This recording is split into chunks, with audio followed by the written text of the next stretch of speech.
नमस्कार मेरे किसान भाइयों, स्वागत है आप सबका एक बार फिर। किसान भाइयों, फरवरी का महीना बिल्कुल स्टार्ट होने वाला है। कई मेरे किसान साथी पूछ रहे हैं कि भाई गन्ना बो दें क्या। किसान भाइयों, अब तो बरसात ही होगी, इसीलिए गन्ना बुआई का जो टाइम है वो थोड़ा सा स्वतः ही पीछे हट गया। लेकिन किसान भाइयों, हमें गन्ना बुआई में कभी भी जल्दबाजी नहीं करनी चाहिए। हाँ, मैं ये भी कहता हूँ कि फरवरी के लास्ट से लेके मार्च के लास्ट तक हमें सारा गन्ना बो देना चाहिए। उसके बाद हम जितना गन्ना बोते हैं उसमें डबल मेहनत करनी पड़ती है और उसका उत्पादन गिरना शुरू हो जाता है। लेकिन किसान भाइयों, ये भी सच है कि अगर आप जल्दबाजी करेंगे गन्ना बोने में तो भी आपका उत्पादन गिरेगा, क्योंकि जर्मिनेशन ही वो कुंजी है जो हमें गन्ने में अधिक उत्पादन दिला सकती है। अगर शुरुआत में ही जमाव बिगड़ गया तो किसान भाइयों, हम कितनी भी मेहनत कर ले हमें वो उत्पादन नहीं मिलता जो मिलना चाहिए। ये बातें दोनों तरह की विधि पे काम करती है, चाहे हम 28-30 इंच पे लगा रहे हो या ट्रेंच में लगा रहे हो। जमाव हमें दोनों में ही चाहिए। किसान भाइयों, जर्मिनेशन के लिए सबसे ज़्यादा अगर कोई चीज़ प्रभाव डालती है तो वो है टेम्परेचर।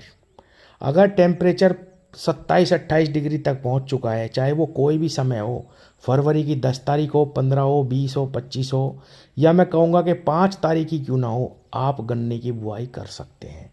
आपका जर्मिनेशन बहुत अच्छा आएगा स्वतः ही, अगर 28-30 डिग्री पे आप गन्ने की बुआई करते हैं तो। बस सावधानी यही है फरवरी के महीने में कि आप बरसात का समय ज़रूर देख लें कि कहीं मौसम विभाग ने बरसात तो नहीं बता रखी है अगले 5-4 दिन में, 10 दिन में, 15 दिन में। अगर आपने सही टेम्परेचर पे सही प्रकार से गन्ना लगाया और बरसात नहीं होती तो स्वतः ही जमाव अच्छा आता है। किसान भाइयों, गन्ना बुआई से पहले हमें खेत की बहुत अच्छी प्रकार से जुताई भी करनी चाहिए। जब अच्छी प्रकार से हम जुताई कर देते हैं तो जर्मिनेशन के बाद गन्ने की जड़ें दूर दूर तक फैलती है। जितना खाद हम गन्ने को देना चाहते हैं, जड़ें उसको शोषित कर लेती हैं अच्छी प्रकार से, और गन्ना बहुत अच्छा टीलर दिखाना शुरू कर देता है। किसान भाइयों, अगर हम सही समय पे सारे काम करते हैं गन्ने की फसल में तो हमें एक्स्ट्रा कोई भी चीज़ देने की ज़रूरत नहीं पड़ती, ना जमाव के लिए ना ही कल्ले यानी ब्यात के लिए। आप सही समय पे बोइए, खेत की अच्छी प्रकार से जुताई करने के बाद बोइए।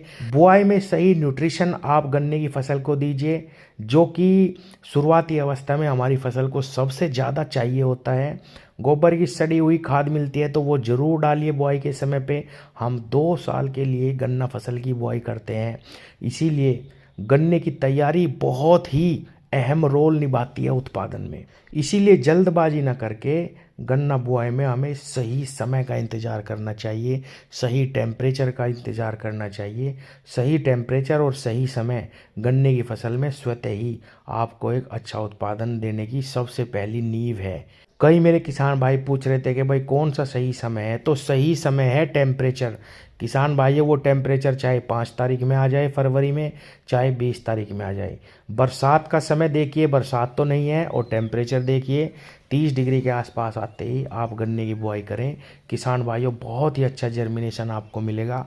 इसीलिए मैं कहता भी हूँ कि सितंबर अक्टूबर में गन्ना लगाओ, उस समय पे भी यही टेम्परेचर रहता है, और फरवरी के लास्ट से लेके मार्च के लास्ट तक लगभग यही टेम्परेचर बना रहता है, जिसमें अगर हम गन्ने की बुआई करें तो निश्चित रूप से एक अच्छा जर्मिनेशन हमको मिलता है। और अच्छा जर्मिनेशन ही एक अच्छे गन्ने की नींव रखता है, चाहे वो ट्रंच विधि से हो, चाहे वो 28 इंच 30 इंच वाली विधि हो। किसान भाइयों, अगली वीडियो में हम बात करेंगे कि बुआई के समय पे हमें कौन से खाद और कौन सी दवा का इस्तेमाल करना चाहिए, क्योंकि मार्केट में आपको बहुत सारे खाद मिलेंगे, बहुत सारी दवाएं मिलेंगी, बहुत सारे जाइम मिलेंगे, लेकिन किसान भाइयों, हमें कम से कम दवा का इस्तेमाल करना चाहिए। कई मेरे किसान साथी 3-3 4-4 दवाओं का इस्तेमाल करते हैं।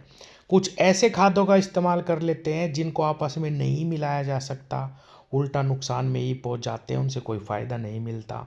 किसान भाइयों, अगली वीडियो में हम जानेंगे कि कौन सी ऐसी दवाएं हैं जिनको हम अकेले इस्तेमाल करके कम से कम 40 दिन के रिजल्ट लें, जिनसे हमारे जो गन्ने टुकड़े हैं उन पे कोई भी रोग ना आए 30-40 दिनों तक, और बहुत ही कम खर्च में हम अपना काम चला लें। किसान भाइयों, इसका हमें 2 गुना लाभ मिलता है। एक तो हमें 3-3 4-4 दवाएं नहीं खरीदनी, वे सस्ती पड़ती है, हमारे पैसे की भी बचत होती है। दूसरा, हमारी मिट्टी भी बचती है। अंधाधुंध अगर दवाओं का इस्तेमाल हम मिट्टी में करेंगे तो हमें फ़ायदे की जगह नुकसान ही मिलेगा। किसान भाइयों, जब हमारी मिट्टी ही बिल्कुल बेकार हो जाएगी तो हम चाहे कोई भी खाद इस्तेमाल कर लें, उसके रिजल्ट हमें पूरे नहीं मिलेंगे। एक और गलती करते हैं किसान भाई, पता नहीं ये बात उनको कौन बताता है, कौन कहता है कि अगर हमने 3 दवा या 4 दवा इस्तेमाल करी तो हमें ज़्यादा दिनों के रिजल्ट मिलेंगे। किसान भाइयों, ऐसी कोई दवा नहीं बनी दुनिया की जो ज़्यादा डालने से ज़्यादा दिन के रिजल्ट मिलते हों, या वो आपके गन्ने को ज़्यादा जमा दे।